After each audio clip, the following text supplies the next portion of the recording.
100 farfalla assoluti femminili, 7 le serie previste. Sono in acqua Giorgia Mel in 2, Maria Silvia Trentini in 3, Liz Mary De Beer in 4, Nicole Berti in 5, Anna Bohem in 6, Sara Fassetta in 7ª corsia.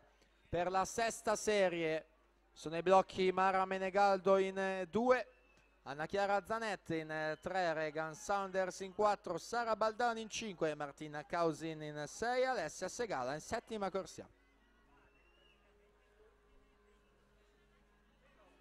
Anna Bohem, portacolori dello stile libero dalla 6ª corsia, si aggiudica la 7ª serie 1:08:46.